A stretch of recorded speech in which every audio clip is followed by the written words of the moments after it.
Good morning and hi, Yaro. Good morning. And welcome everybody that's here at the Joan Miro show exhibition. I see you, and I'll be interviewing Yaro. I have some prepared questions about how does the artist approach his work and get it all done? What is the magic in Yaro's work?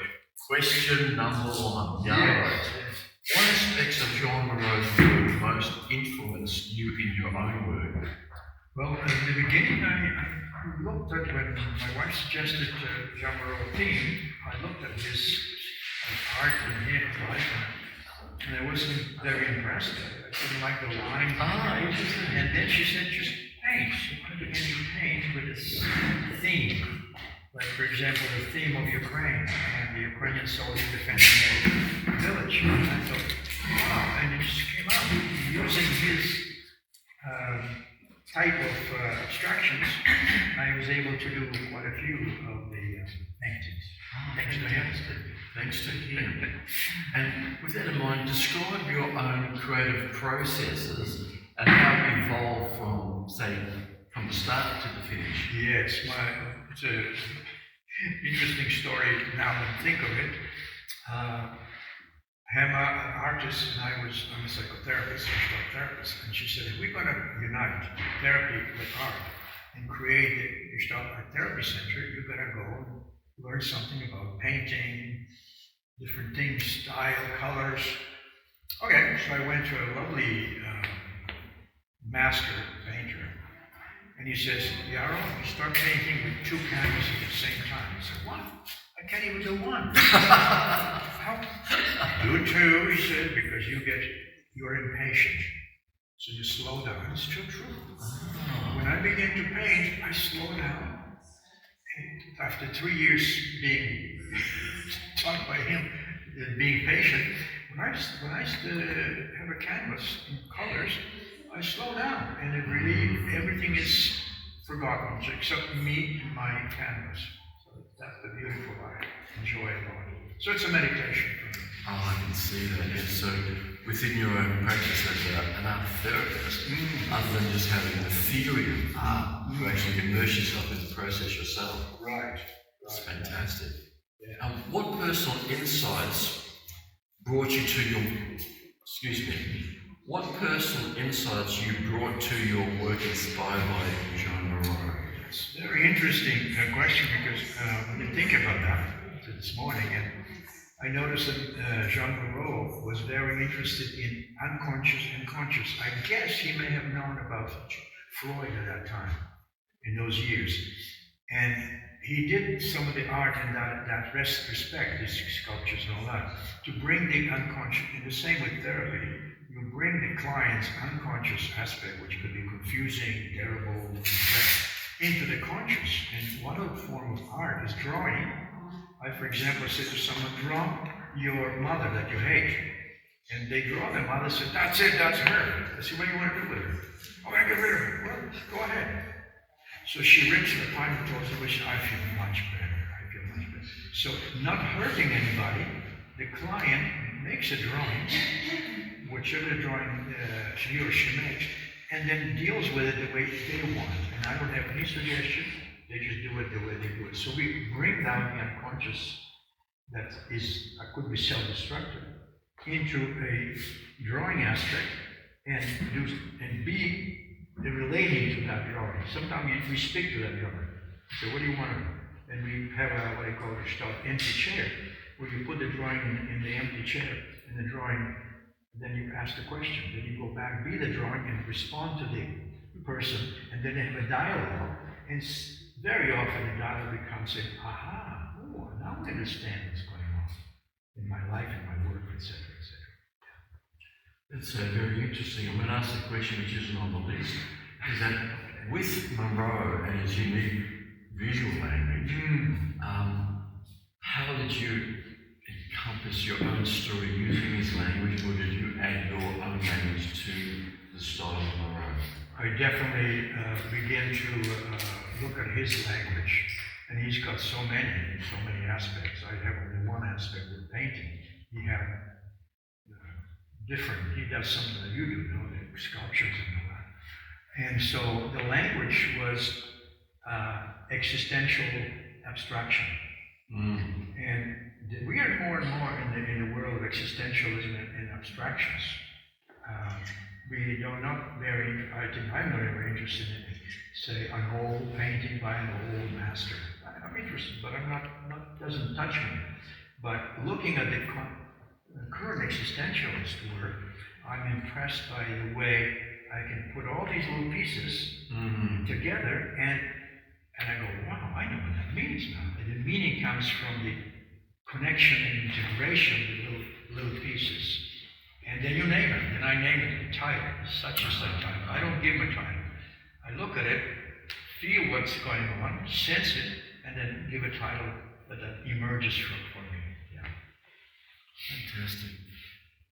How do you see Miro's or Miro? I know it's Miro, it's not Miro, it's Miro.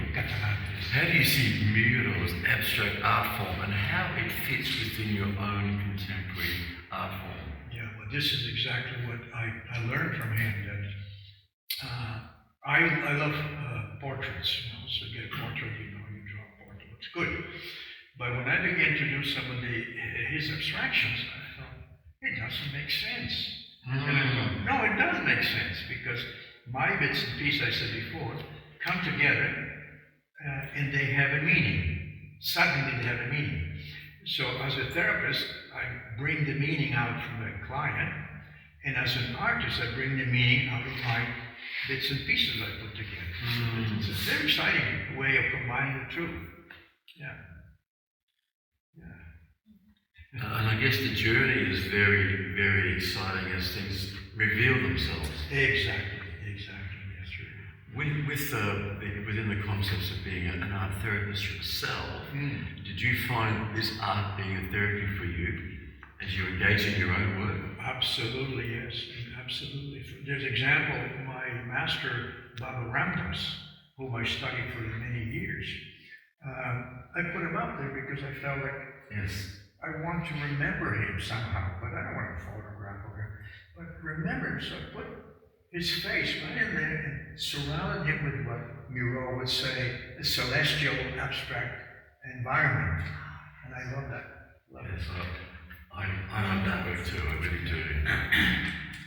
What challenges did you encounter while creating your artwork, and how did you overcome these challenges? Yeah, as I say, there's a similar story that I look at Miro's work and I say, I don't like that. Bits and pieces and things, and therefore, hey, I better study him a little bit more in depth. So I looked at his history of his life, his study, his experiences, and the Spanish Civil War. He was right in the middle of it.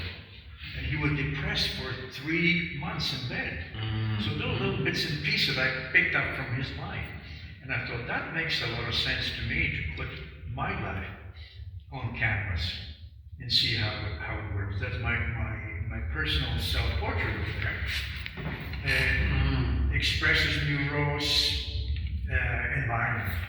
And I'm in the middle of that environment. I love it. Yeah.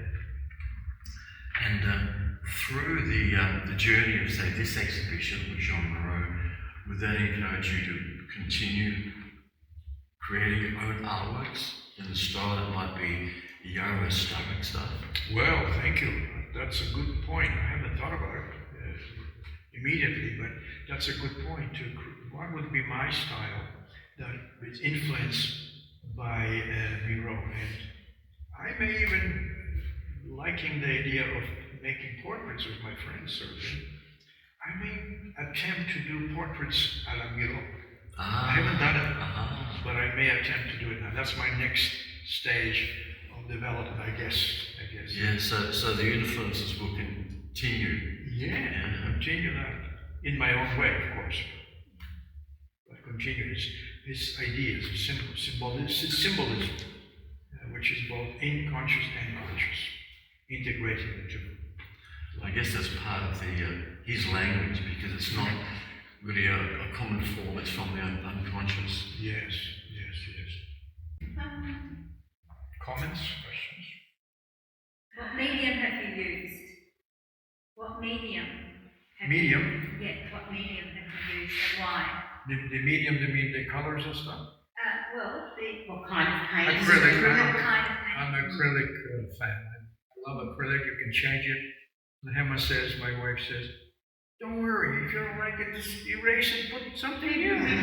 So there are, I think, levels. Some of them are levels of the medium being covered to put something new. And that really relaxed me because oil painting, I'm very nervous. But this, I don't like it, change it. That's the beauty of acrylic, yes.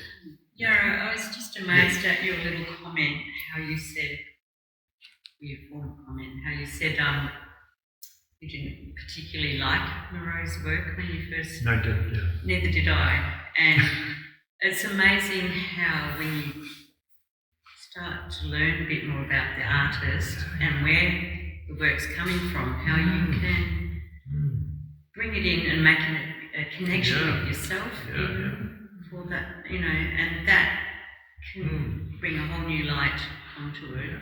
And also when you start creating, it can make you go in a different direction as well, but still have that influence of the artist.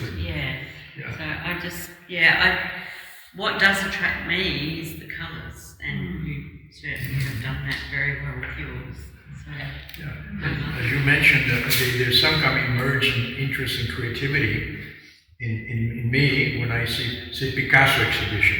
Yeah. So I did Picasso stuff. Yeah. Dali. I made a self-portrait of myself with Dali's. I love it. It's beautiful.